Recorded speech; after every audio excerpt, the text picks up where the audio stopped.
All right. Good morning, everyone. Welcome to the Arlington Democrats Morning Mug for June 12th, 2021. So this is kind of our membership get together to talk about a variety of issues, and we're really excited to talk about an issue that one of our Arlington Dems brought up to leadership to discuss, and it is death with dignity as a law here in the Commonwealth of Virginia.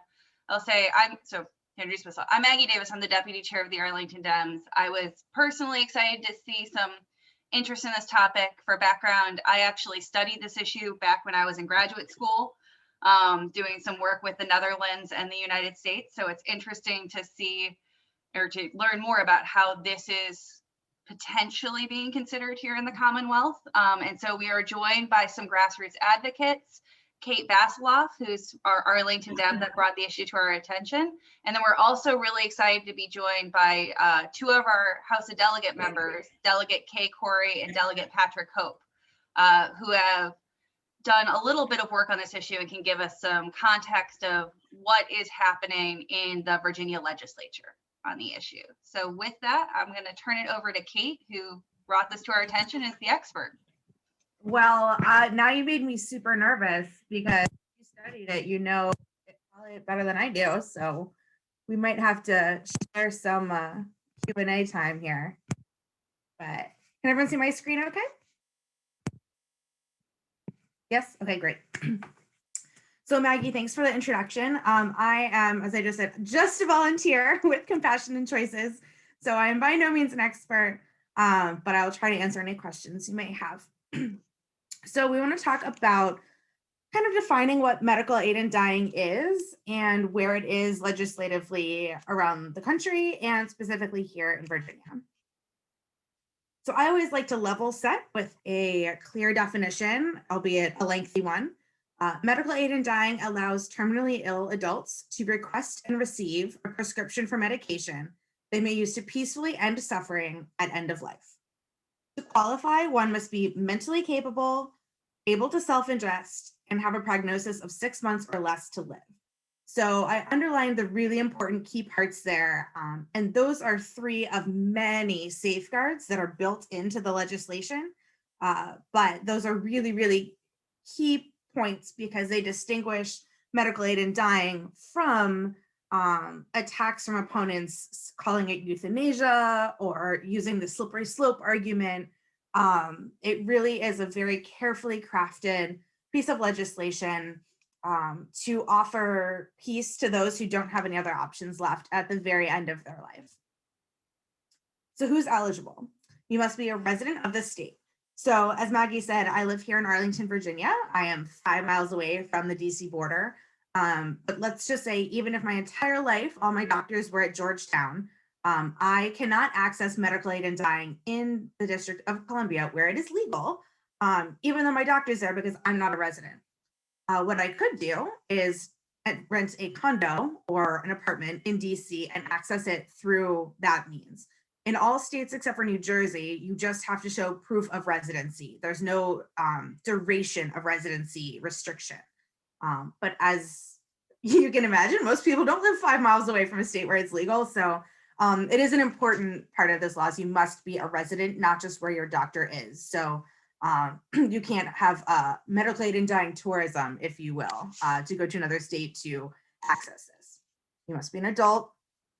You must be terminally ill with a prognosis of 6 months or less to live.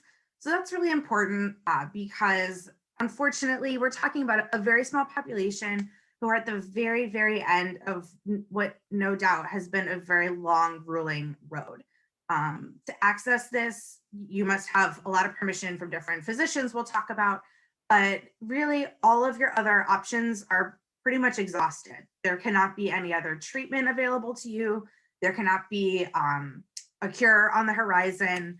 And this is all at the discretion of, your own judgment and your doctors when you're ready to ask for this, but it really is the very end of the road to shorten what could be an undetermined amount of suffering, to put that back in the hands of those who are doing the suffering and letting them have control over the situation. You must be mentally capable of making your own healthcare decisions. This is important for a number of reasons. And it sparks a lot of conversation. Some people say, like Alzheimer's, people with Alzheimer's unfortunately aren't eligible to access medical aid in dying, because in advanced stages, certainly no doctor is going to certify them as mentally capable of making their own healthcare decisions. People with advanced brain tumors, when it starts to affect cognitive function, chances are you're not going to find a doctor who's going to sign off on this. So while it's really important for obvious reasons, to have the doctors certify that you're not doing this out of desperation, you're not doing this out with coercion, you are mentally capable and clearly thinking through these options, the sword cuts both ways, where it does leave out some people who may want to be accessing it. And then there's the question of, depression, and how does that play in here? So certainly, and Compassion Choices has a really wonderful webinar series where they speak with doctors on this issue.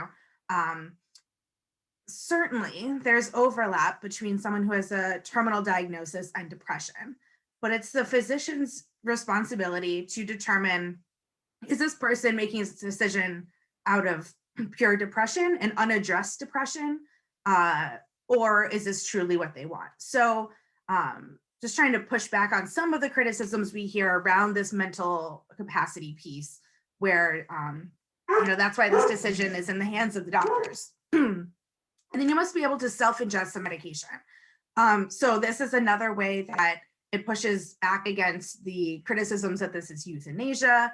An individual who's accessing MAID must be the one who takes the different elixirs, who you don't have to mix them yourselves, but you do have to ingest them yourselves. Someone cannot put it in your mouth for you. They cannot inject it into an IV.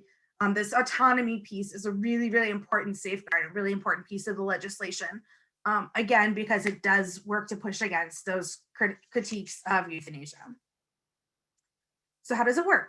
A patient must make 2 oral requests and 1 written request with a witness for the medication, and this is to your doctor. The oral requests must be 15 days apart.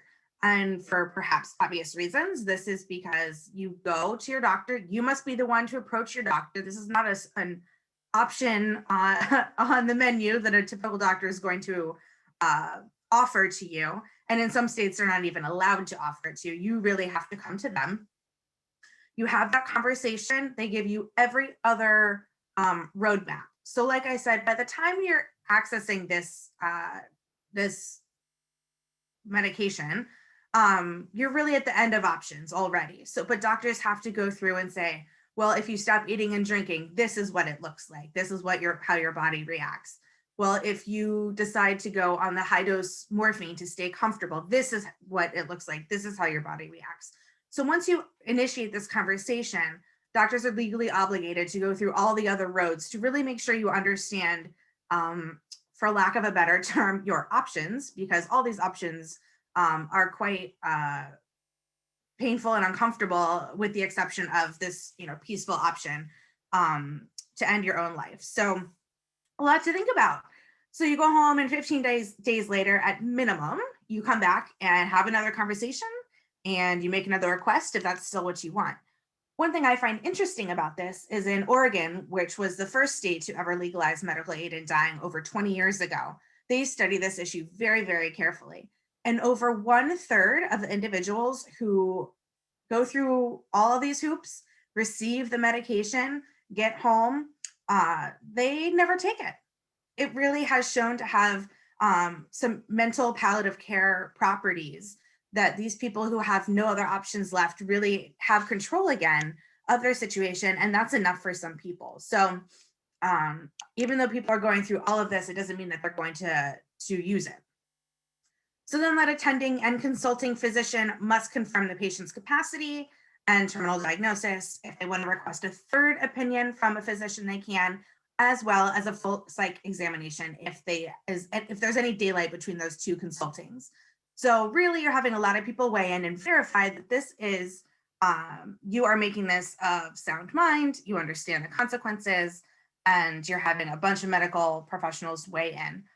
One thing that I do think is interesting and great about this law, and again, Virginia's law is modeled off of Oregon's, like I said, which is time tested and studied through and through, is that physicians do not have to participate in this. If I had a terminal illness and I went to my doctor and I said, hey, I want to explore, I want to have this conversation, they're well within their right to say, this is not something I want to do. This is an ethical gray area for me personally. I'm taking myself out of this conversation. A lot of doctors interpret, the Hippocratic oath of do no harm. This is doing harm, quite black and white. But other doctors interpret the do no harm as allowing their patients to suffer unnecessarily. And that's how they feel it is not in an ethical gray area, that it is something that as a physician, they are comfortable offering to their patients. So it's a completely voluntary program. And as is the pharmacist. So the doctor will give you a prescription, you go to the pharmacy, the pharmacist can say, I am not comfortable filling this, let me send you somewhere else. So from top to bottom, everyone involved in this process, it's completely voluntary. This isn't pushing medical ethics on anyone. Anyone can abstain and absolve from this. So where is it currently legal? It is legal in 9 states and the District of Columbia, with our newest addition being New Mexico, where it just passed in March, I believe. So very exciting. Those are all the teal states. The light orange states are states in which the state legislature is currently taking up this issue and discussing this issue. And the dark orange states are states where no legislative issue has been taken this year. But in the case of Virginia and others, that doesn't mean it hasn't been taken up in the legislature previously. This is just 2021. So where's public opinion on this throughout the United States? Well, our good friends at Gallup have been studying this for over 70 years, and you can see a steady increase in approval of medical aid in dying. They asked the question 2 different ways. Both ways they use words and terminology that we in the medical aid in dying advocacy world do not like to see, euthanasia and doctor-assisted suicide, which in a longer presentation I can get into. But even using those terms that we don't care for, you're still seeing a majority of Americans support medical aid in dying as being an option. In the medical community, we've also seen a tremendous growth in support. In the article that I pulled this from, there's a really great quote that I'm not going to try and repeat verbatim, but a doctor saying, this isn't something that I'm comfortable offering to my patients, but I trust in the capacity and the judgment, and I have enough respect for my, medical peers to make the best decision for them and their patients. So I'm not going to stand in the way of them doing what they think is right. So even though this isn't saying 58% of doctors would offer it, this is just saying 58% support this as an option for individuals who are suffering and want some peace at the end of their lives. In Virginia, where are we? So Compassion and Choices is a national organization. They have volunteer operations in almost every state. And our group decided we had that polling from Gallup, and we have a couple other snippets from other state-based polls where it's passed, where it hasn't passed, but we don't have anything in Virginia. So we decided to commission a small poll through Christopher Newport University, so unbiased third party, and ask Virginians what they think. You can read the text here. I won't read it to you. It's very, very close to the official definition that we use. But drum roll, 7 in 10 Virginians support medical aid in dying. I happen to do survey research for a living, and I can tell you, you don't see agreement among all these different demographics ever. To have a majority of all genders, all ages, all political persuasions. I mean, in a world where wearing masks is controversial and gets politicized, and we're still seeing 3 in 5 Republicans support this, 4 in 5 Democrats support this, is incredible. Religious individuals, particularly Catholics, are often some of the most outspoken critics of medical aid and dying efforts.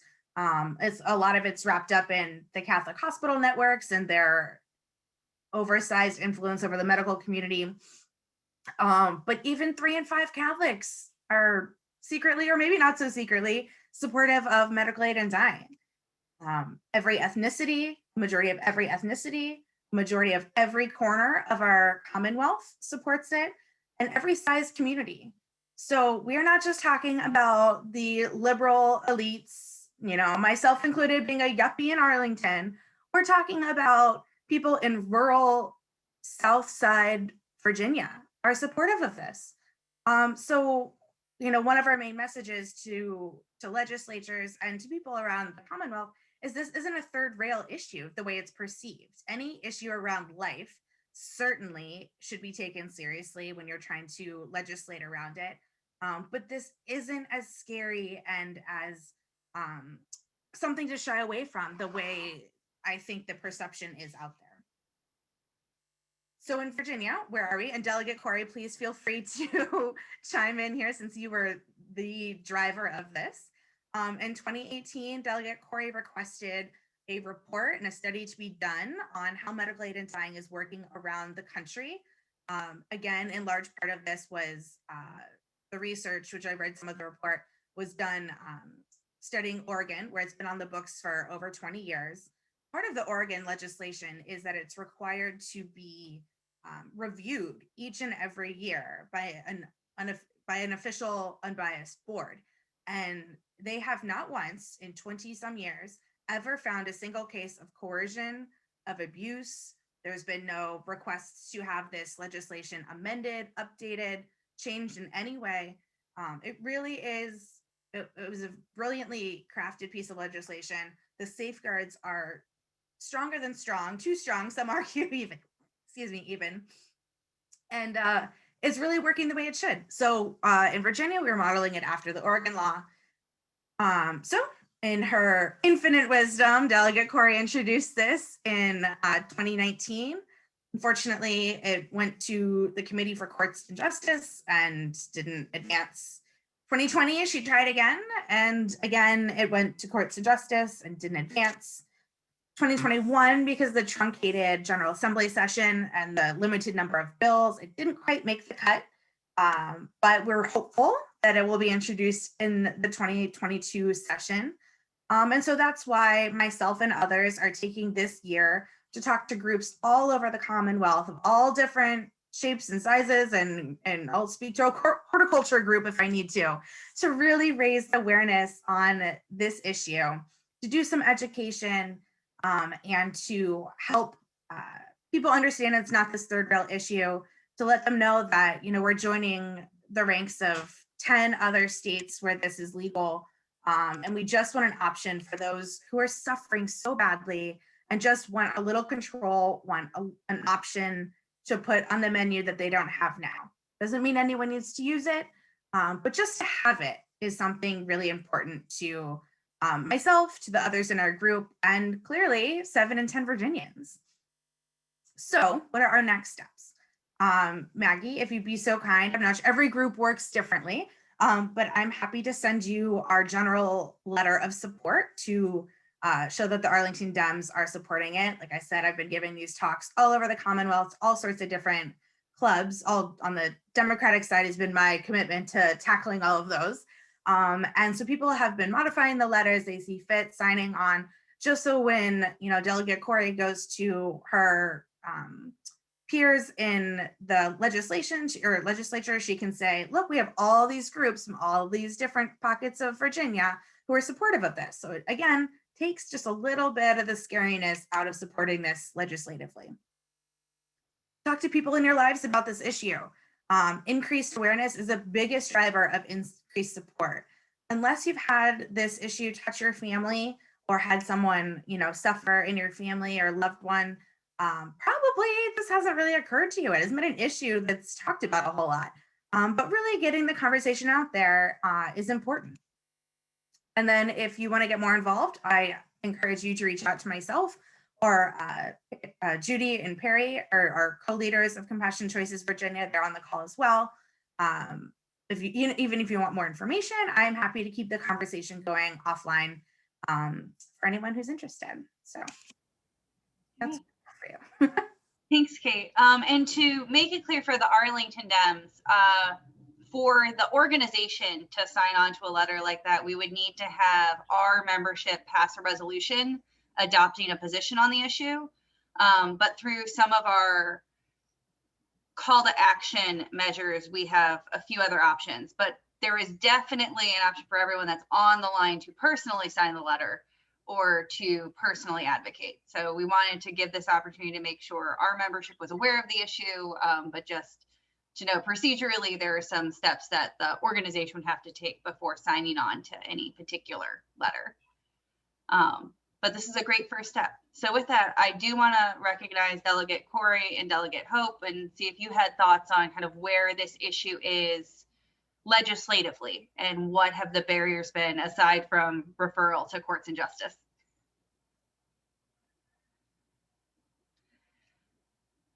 Oh, Hey, Delegate Corey, you're muted. Kay, do you want to start? I mean, I would say this, I didn't realize it was referred to the courts committee, which is probably not the best place for it, other than the existing code. I think that you're trying to amend section 8 of the code, which has to do with civil procedure, but this is more of a healthcare issue than anything else and probably shouldn't be on the courts. Exactly. That's been a problem. Yeah. And that's one of the first. Well, first I want to say thank you. It's an important subject and we have to keep talking about it and make it more of a not unusual conversation, make it more of part of what people think about as they age and talk to their family members. This is only one action that you can take legally in terms of handling the end of your life. You all know that there is power of attorney, et cetera, a lot of different legal documents that you can sign and processes you can enter into. Before I talk about the bill in its final stage, which I mean the last time it was introduced, and I'm sure that it'll be a little different this time. But I do want to say that what Delegate Hope brought up is especially pertinent. The last two times this bill was introduced, the Republicans were the majority. And every time I testified about the bill, the Catholic Church and the Episcopalian Church and the Commonwealth attorneys were in line behind me to say that this is assisted suicide. This is a crime. It's very difficult, as you might imagine, to argue, oh no, it's not assisted suicide. It's like saying, oh no, I'm not a crook. Doesn't work very well, and you don't have a lot of time to convince people. So that's one of the reasons why it's so important to have this grassroots groundswell. So write letters, talk to your legislators. But I also want to point out that I'm trying to find another section of the code to draw it to, because the way it's drawn now, it's basically part 2 of assisted suicide. And that is a real problem. There's no way to get away from the connection because it's right there in black and white in front of your face. The study that was completed by the Joint Commission on Healthcare was an objective study of it was 2 years. They researched how all the other states that had it implemented it and what the results were. Also, we had a number of stakeholder groups meeting and discussing. And I know that we should, two things. We should do it differently this time. We should look more at why shouldn't we introduce it rather than what would happen if we did, which was the way it was phrased before. You need to understand how different the politics are now that the Democrats are the majority. And now that Delegate Hope is the chair of the Joint Healthcare Commission, that will help also. I think, though, it's important to remember that the General Assembly is a lot more conservative usually than the populace. So it's wonderful to hear that most recent study about how acceptable this would be. However, I think we need to proceed with the idea that that is an overestimation of the sentiment in the General Assembly. So that makes it even more important to have pockets of supporters in different parts of the state getting in touch with their legislators. That strategy of pockets across the state, I know Compassion and Choices is addressing. I do want to point out that that is exactly how we got legislation passed that dealt with dyslexia testing of children. It took a number of years, but when people made it personal, when they made it face-to-face with their legislators, it became a nonpartisan issue and more of a serving your constituents issue. And I think this is how we have to address this. Just two quick more points. The biggest objectors when we had this study and when the bill was presented were the Catholic and Episcopal churches and the disability advocates groups, who maintained that it would, and yes, I know you know this, Kate, who maintained that it would make it very easy for family members to murder a disabled family member whom might be considered a burden. And please, everybody, excuse my phraseology. There probably are more gentle ways to phrase it, but that, I was surprised to hear that, but that objection persists. It started several years ago being voiced, and it still persists. So that means that we have to work with the disability advocacy groups to lay the groundwork. And as I said before, Delegate Hope is now the chair of the Joint Healthcare Commission, which means we can fashion a study that is more less objective and more looking at what do we have to do to introduce it in Virginia. And I am now the chair of the Disability Commission, which is another way. So we can approach this issue from studies as well as legislatively. And I have told Compassion and Choices, and I know Delegate Hope has too, that I'm totally willing to introduce a bill in the coming year, hoping that there is no bureaucratic regulation that would prevent it, you know, limiting number of bills or limiting the procedures that we can use because we have to be virtual. So assuming all of that is not a barrier, it's something we do intend to bring up. Thank you. I'm happy you brought it up now. One more thing. I am very nervous, perhaps more than I should be, about having this be a very public political conversation right now when we are in the middle of elections, and it will be very easy for this to become partisan. Like I said, it's hard to say, oh no, I'm not advocating suicide once you're in a debate. And that is my fear. So I honestly hope that you don't have a resolution, but that you talk about it and you become very active in support. But I think we'd all lose if it were part of any of the campaigns that are going on. So thank you. And Maggie, I hope you understand. I'm just pointing out what I think is a longer road. After we all win, you know, then. Oh no, I completely understand. I just wanted to be transparent of where our organization is and what would have to happen for us to do something like a sign-on letter. So, and you are, and you not. totally are. It's this is great. Right now, it's sort of a lull between elections, so it's a good time to start thinking about how you might want to advocate for this. And I think right now I've spoken long enough, and Delegate Hope looks like he's ready to talk. Isn't that right, Patrick? Well, I mean, I think the politics are something that you can't separate from this issue, because I do remember the battle scars that you've had from this, Delegate Corey, and thank you for your leadership on this. But, you know, I was sitting with you in Joint Commission on Healthcare. We were in the minority, of course, but when the disability community lines up in opposition, and a lot of my colleagues in our caucus pay careful attention to the disability community. What I've been trying to do with the Joint Commission on Healthcare, and I think it's a good model for other commissions to emulate, is that in the past, what we've done is when bills can't get out of subcommittee because people on one side line up and people on the other side line up, you really can't find any consensus, and so they throw it to a commission. And in years past, what the commissions would do is we would just do a longer study and a longer report that basically told us what we already know. You have the opposition lining up, you have the proponents lining up, and they issue a report telling us in greater detail what we already know. What I'm trying to do with the Joint Commission is bring both folks into the room to see if we can develop some consensus, define what are the barriers, what are the problem areas, and to see if we can mitigate those concerns. So the politics are very real in this.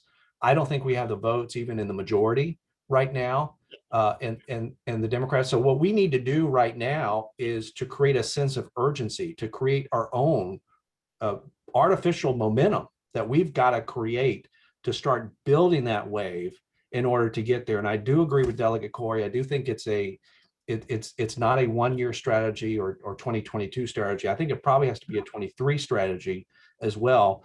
But it does start right now to conversations like we're having now. Literally, if you look at the code, it draws to Title 8.01-622.1. The title of the code literally says injunction against assisted suicide. So you start out talking about assisted suicide right here. And I agree. That's the point I mentioned earlier. This should be a healthcare issue. This should not be. And Republicans were, of course, when they wrote this title, this section of the code, they're very shrewd about it because they wanted to make this a criminal or a civil act.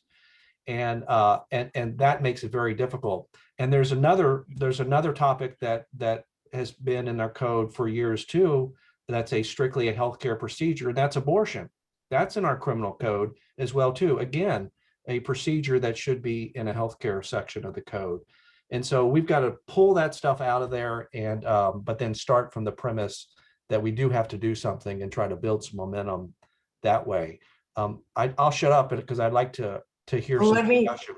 Let me add one more thing into the mix, and that is that for a number of years, I've been advocating that and legislatively working on decriminalizing suicide, because in Virginia, suicide is a crime. Now, those two actions of mine together are probably not the best, which is another reason to look at the code.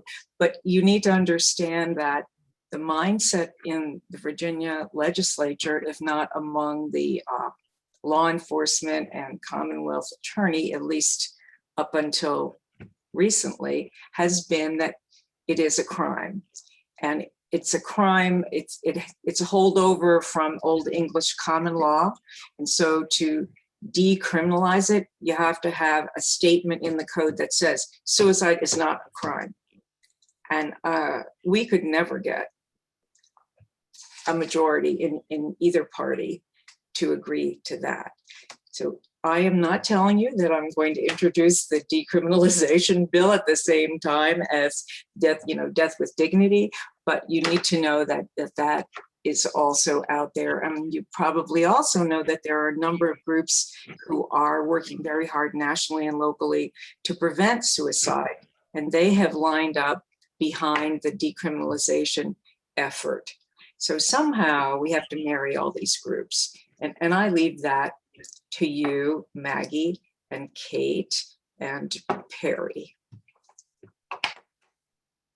Thank you, Delegate Corey. We do have a question in the chat from Steve of why the Episcopal Church is opposing the measure. I think Delegate Corey mentioned it was the view of it being assisted suicide, but I wanted to confirm that was similar to the Catholic Church's opposition. Yeah, it is. They were partners. And actually, and I know Delegate Hope will remember this, it wasn't just showing up in the hearings and saying we object, but it was an active statewide campaign. The minute that either bill was introduced, and last time they started before the legislature, before anything was introduced, with their social media and newsletter, et cetera, campaign. So we need to be aware that they're probably way more organized than we are. That's a challenge for Compassion and Choices, because y'all are getting more and more organized each day. Thank you. So I want to open it up for if there's other questions amongst the group. I see the Alexandria Dem Committee comment in the chat. I believe that the Fairfax County Committee is also at that point, because I'm sure you know that's something that we want to talk about too. So Yeah, Fairfax, I presented 3 times to them, different committees, and they are putting it to a vote in July. well, it's just recently been talked about. Let's wait. So I'm not sure what's official. If there'll be any official let's wait statement, I think we'll just be quiet for a while. But yeah. So if there are no other questions, I had one, Delegate Corey, as you were talking about the fact that right now suicide is criminalized in the code and the linkage to suicide. Right now, the CDC yesterday released a report that showed an increase in suicide rates nationwide following the pandemic. And it was just with that kind of new piece of information, how does that fit together on this issue, as there are opponents that view this act as permitting suicide, while there is a kind of growing public health concern that we are having a public health issue of increased suicide throughout the nation. I'm afraid I don't think there really is a relationship, because while that most recent report is heartbreaking, you know, we had been seeing the rise, especially among young people, for a number of years. And so and Delegate Hope, I know he remembers too, the testimony of so many families and friends of people who died by suicide in the General Assembly when we were trying to decriminalize it was, again, I use the word heartbreaking, because they were talking about how decriminalizing suicide gets rid of the stigma, and the stigma is a barrier to preventing suicide, and it's also additional pain for those who have lost somebody this way. And yet that did not seem to sway enough people on any side of the political spectrum, because it was definitely a mixed vote. So my answer is, I don't know. I think we need to find a way to only do one of these at a time legislatively, seriously, because if they're both introduced in the same session, and I have not asked any of the suicide groups that have come to me about this issue to work on the Compassionate Choices Death with Dignity. And I think that's the key. I think we need to bring those groups together. And I'm hoping that with all the voices that are represented here today, that can begin. Thank you. I figured that was the case. But it's a good question. It's a good question. We need to keep that in mind.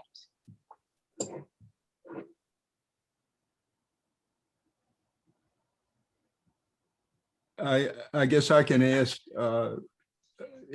isn't the way the law gets drafted and what committee it goes to, doesn't the speaker have a lot of control over that? And I don't know if anyone has talked to the speaker yet, if either of yes and no. The way it's drafted is not necessarily up to the speaker, unless somehow or other the speaker becomes involved in the issue. But what you're talking about now, about what committee it goes to, all of that is in fact up to the speaker, which is why Delegate Hope was talking about a real possibility that if this is introduced, we could have it assigned to a different committee. At least it would not be in the same group as other criminal legislation. And if I could also point out, and Delegate Corey, you indicated, or no, actually it was you, Kate, that indicated sort of the history of the bill being introduced in 2020, in particular, and was assigned to the Courts of Justice Committee. And right. I don't believe it got a hearing. I don't recall hearing it, and it would be assigned to the Civil Law Subcommittee, which I'm a member of. and it did not come before us. So it didn't even get sent to the subcommittee. I think that's more of a signal of the work that we need to do amongst the legislators on the committee and subcommittee. But to your point, Herschel, look, the section of the code that I read, this is entitled 8 of the code, which is specifically for civil law. And instinctively, that's where it would go, is the courts committee. I would argue that this is a better place at the Health, Welfare, and Institutions Committee, Right. because this is a healthcare issue, a healthcare matter, not one that belongs before a court. Right. But that's a bigger problem that I think we need to separate.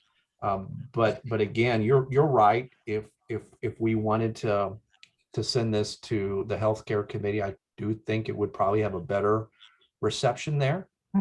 But again, it is part of the politics that play into this, and we can't overlook that. I mean, Delegate Corey and I can count votes, and I think what we need to do is take a step back, try to build some coalition of consensus, not just in the general public, but in these different organizations out there, to bring everyone together to try to reach some consensus on just what we're trying to do, address their concerns, mitigate their concerns, and bring a bill that we can get some broader support.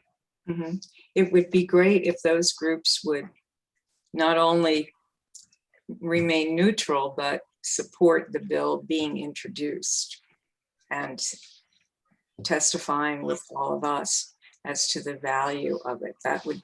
That's the goal that Delegate Hope and I have. I need to let you know that one of the reasons it wasn't introduced last time was because, frankly, the Democratic caucus, we were trying to be adroit in how many issues that were explosive or controversial we thought we could deal with in one session. And as you know, the agenda for the Democrats in Virginia is full of issues that are controversial. And so I don't think that would be the choice that we'd have to make next year, but that was part of, of the choice that we made last time. It was Virtual made it difficult. Virtual setting made it very difficult. Absolutely. Very complex issues that wasn't clear that we had consensus. That's right. That's very important. We also decided that issues that had so much data and so many aspects to discuss should be delayed because of what Delegate Hope said. It's just not easy to do it virtually.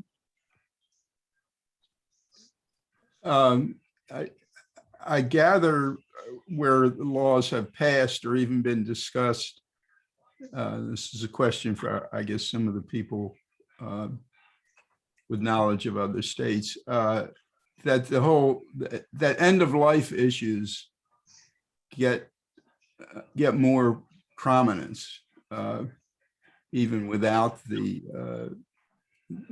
availability of medical aid in dying. Is that the case? Because I think that not enough people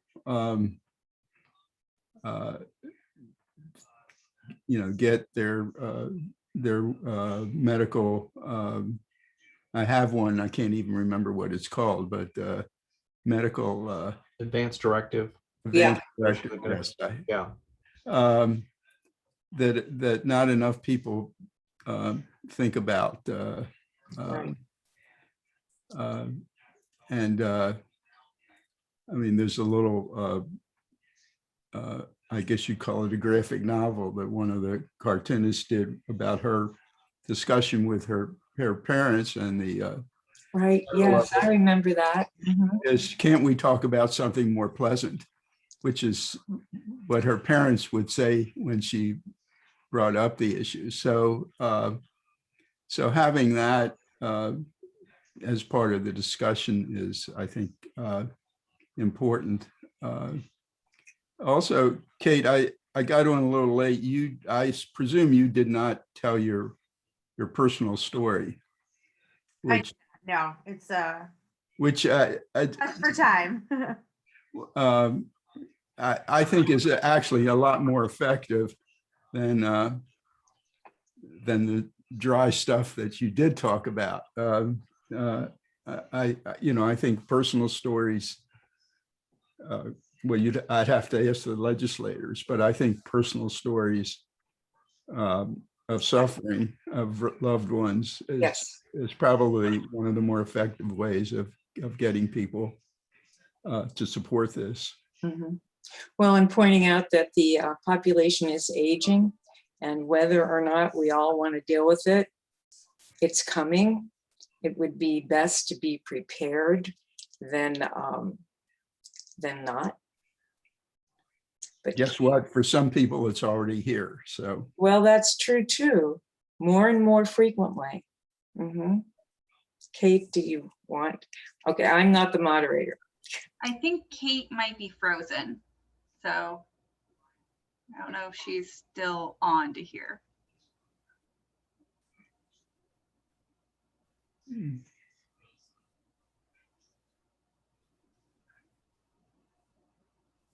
But I don't know. Kate seems to be frozen. I don't know if there's anyone else on from Compassionate Choices that has a sense of where the other states are politically.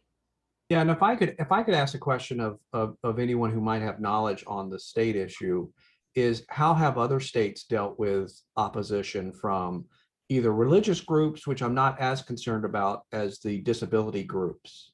Mhm. Does anyone know how they've dealt and how they're sort of mitigated or assuaged their concerns when it comes to coercing people with disabilities, someone with a mental illness, Alzheimer's, dementia, that kind of thing? I can speak to Oregon. I talked to a number of legislators. I've got family there, and doctors and pharmacists, and they said when this was introduced and passed, that was just not part of the conversation. Mm. So something has changed over time, and I think your question is well posed, Patrick. But we need to look at the most recent, action in states to see what barriers they overcame. No. I watched a couple of years ago, the National Academy of Sciences had a meeting, several day meeting on the subject. And there was somebody there from the disabilities community who just, that person is never going to have his mind changed. I could see that. And this is a meeting in which there was somebody there from California he and his wife had to basically move to Oregon in order to alleviate her suffering. And I think there are just people who are not going to be assuaged by no matter what you put in the law and how difficult you make it for people to actually use the law. But your point about personal stories is really well taken, because even though I haven't done much outreach in the past year or two, I've been working with Perry Patterson, who's got a very effective organization. I still get emails and or phone calls from people around the state who have had a horrific experience and just called to let me know that they want to support this. And then what I do is I send them to Perry Patterson. But I want you all to know that that issue is lurking out there, and the more experiences we have and the more we share our experiences, as Herschel said, the better it is. I mean, the more likely it is we'll get there, because lots of times, especially when we're suffering, we all think that no one else has ever had this horrible whatever affliction that we have. And then lo and behold, you find out that there are others and you can work together. And I'm sure that Kate knows that. Yeah, I mean, you can, tell people that, I mean, currently people can do this by, stopping eating, which is not all that pleasant. Yes. Or in my sister's case, not going off dialysis, which was not pleasant. So people choose this now, but they're, I guess the title you've used, which is medical aid in dying, is the appropriate one. Now the medical aid in dying is the doctor says if you stop eating, you will die. And sometimes that's what people do, is they stop eating. Yeah, I have a brother-in-law who did that. Takes a long time to die that way, I mean. So we don't want people to have to do that.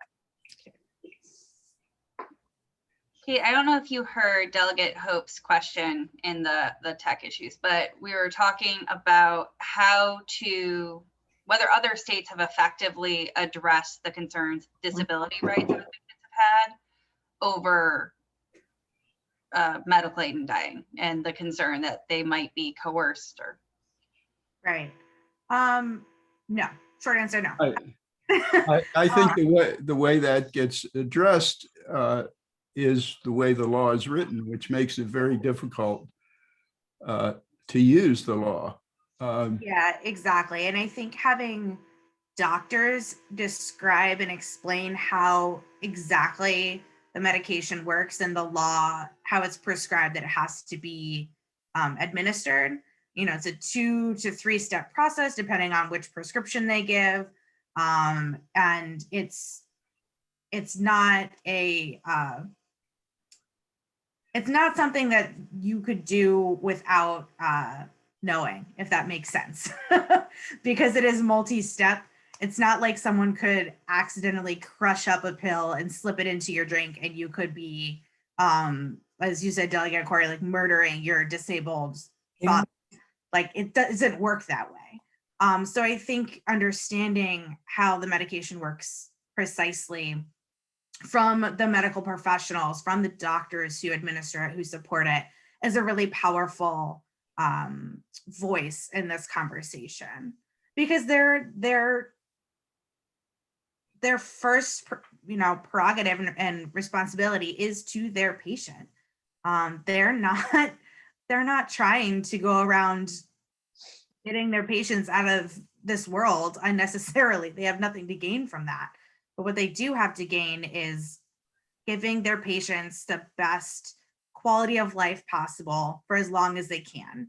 And that's really the language I've heard a lot of physicians use. And when that "as long as you can" road gets shorter and shorter and shorter, that's when this option, is worth discussing with those who want to have that conversation.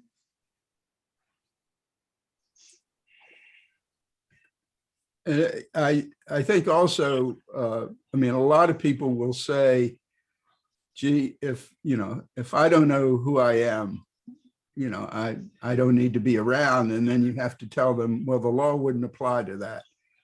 No matter what you say on paper, at the point where you don't know what you're doing, the law won't any longer apply, and that's because of all these safeguards that that are put into the law to assuage the concerns of people about coercion. Makes it even more complex. You're right. And I believe in some of the European countries, they don't have that those protections. Is that correct? That was something I was just right. So in graduate school, I did a course between the United States and the Netherlands on this topic, and they are very different in how they have organized aspects of their their medical assistance in dying law. They actually do allow medical assistance in dying for mental illness as a underlying condition, which is not something that's been considered in the United States, but raises a lot of headlines whenever the issue is brought up elsewhere. So that is part of it. Yeah. I don't know if this is accurate. This is a different topic. But I suspect it's not the whole Episcopal Church, but rather the very conservative strain of that's so vehemently opposed. Probably you're correct. Unfortunately, there weren't any faith-based organizations testifying in support. So maybe that is a way to look at developing support for this issue. Well, and I think it's important now that we have the data, Virginia specific data, to show that, you know, majorities of Catholics, majorities of Protestants, majorities of non-denominational Christians, they all support this. That it is one example of a million where we're allowing the loudest voices to drive the conversation. This is a few very powerful, very loud religious individuals and organizations that are speaking for people for whom they do not represent. These are not the whole of Catholics' views. We have that data to show that now. Before it was just, you know, an idea and a hope, but now we have the data. And so the argument that, you know, the Catholics are so opposed, at least in my perspective, when you're talking to legislators, they don't. Catholics are supportive of this. There are Catholic groups and there are very loud people with, you know, financial and religious reasons to be, you know, in opposition of this. But your lay Catholic in Southwest Virginia supports this. So I really think getting away from the narrative that we have bought into for so long around this issue is really important, because we now know that's not the case. We're just letting them speak for everybody. And that's not what, no one wants to be spoken for. No one wants someone else to represent or misrepresent their views. So now that we have the data, I'm hoping that that will be a more powerful part of this conversation. I think it's difficult to, on an issue like this, to have even a Unitarian church or a very liberal synagogue take a position, because there are people who feel strongly about the issue. I mean, in the congregation I belong to on Israel, the congregation doesn't take positions. The clergy individually belong to groups which some of the members of the congregation would consider beyond the pale, but you know, they do it individually. And I think even in a Unitarian church, there are going to be some people who just think this is terrible and would find it divisive. So I think, I mean, I don't know what's happened in other states. Maybe they have gotten religious groups, congregations to support, but I suspect that you have to really do it with individuals. Yeah, I agree with you. I was invited to talk about this a few years ago at a couple of retirement communities. And from that, I was invited to the Jewish Community Center over on Little River Turnpike to talk to anyone who was interested about it.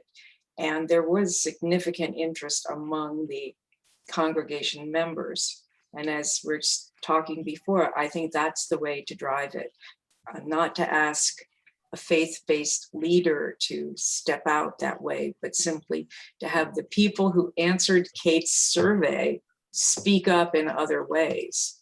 Because it's one thing to answer a survey, just you, just one question, but then you have to do something about it. And that's the issue that we're facing. We need the faith-based community individuals to stand up and talk to their leaders. Yeah, but I think you can probably get individual faith-based leaders to support it, but not necessarily want to bring it up to their congregations Could well be. for a vote, even if they think a large majority of their congregants would support it, just because it is religiously a very divisive Yeah. issue. Let me just jump in, because I really think that the religious aspect is not the reason why this bill hasn't passed. And I think, and I'm speaking as a Catholic, you know, I frequently am in disagreement with the Catholic Church, gay marriage, abortion being two prominent issues. And so I think many of my colleagues are used to going against the church that we identify with. I really think it's the disability committee, particularly community, just particularly for me, and I think a lot of my colleagues, when you see an Alzheimer's or dementia or a mental illness group or you know, the ARC, I mean, these groups that we align with and try to support in many ways. Disability Law Center is another big one. Right. That is the bigger barrier, I think, to getting enough votes to cross the finish line. And that's why I said earlier on, and I just want to emphasize this, I think that we need to create our movement now. And Kate, you gave us really good information about where the public stands with this. And I said, we've got the public on our side. Now we've got to create this wave of movement, create this sense of urgency that in our own momentum. And I think doing that, and this is one of the downsides to having a part-time legislature, is this starts next year. Unfortunately, it doesn't really start right now. It starts in the grassroots in the community now, but you really can't get the movement until a little bit later on. If we were full-time, then you could start these discussions now. And so I think that we got to be very methodical in how we approach passage of this legislation. And of course, a lot of depends on what happens in November as well too. But I do think, I just want to emphasize this point why I started this, is I really think that the disability community is our biggest barrier to getting a bill passed through both chambers and to the governor. That's great insight. Thank you. Again, as with the religious groups, I think it's more getting individuals who, you know, I believe I know two people who drowned themselves. I mean, there's no way of me knowing, you know, one was an expert sailor who went out alone on the Potomac with somebody with Parkinson's and somehow drowned.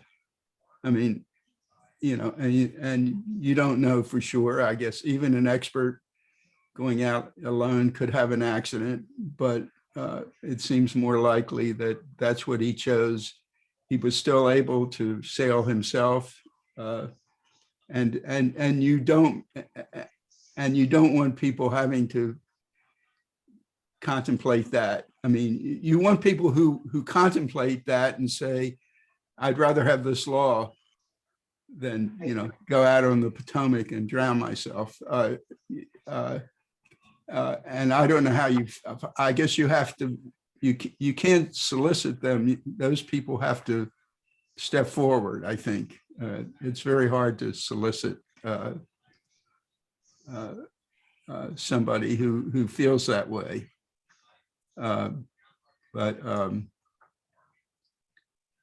So, I mean, I think that's the part of the disability community that you have to get testimony from. Yeah. And what you just said is the reason why Kay is such a great leader in all of this. That's no way to end your life. And this is the dignity part that we're trying to pursue. And so I mean, I really appreciate Delegate Corey's leadership and being the champion to bringing this bill. And so I'm just glad that she's there bringing it, but she's going to need a lot more support in order to get it over the finish line. You, Delegate Hope. So we're a little past the time. I did want to kind of remind everyone that Kate's here as a resource, the Compassionate Choices. If you're interested in this issue, I am sure they would be more than happy to have more volunteers helping. But from this conversation, it really sounds like the next steps, if you're passionate about this particular issue, is to start having conversations to build some more support so people are aware of the issue. And if anyone has any connections to the different disability group, I would love to hear from you. I put my email in the chat, so I can start making those connections. Because I don't personally have any ins there. And any help I could get in that regard, I would really appreciate. And we can connect you with our disabilities caucus here locally, just so you can meet some of our local leaders in the disability community. Awesome, thank you. Kate or Maggie, could you send the slides to us, please, Yep. that you used at the beginning of the meeting? Thank you. Certainly, no problem. But with that, thank you all for joining us. It's, you know, not the most uplifting of conversations for a Saturday morning, but we do appreciate the commitment to all the grassroots advocates and the Arlington Dems coming together to talk about important issues. Thanks for the time, Maggie. I really appreciate you giving us such a platform. All right, well, thank you all, and I hope you enjoy your Saturdays. Thank you. Thanks, everyone. Thanks, Kay, and thanks, Patrick. Bye. Have a good day, you too.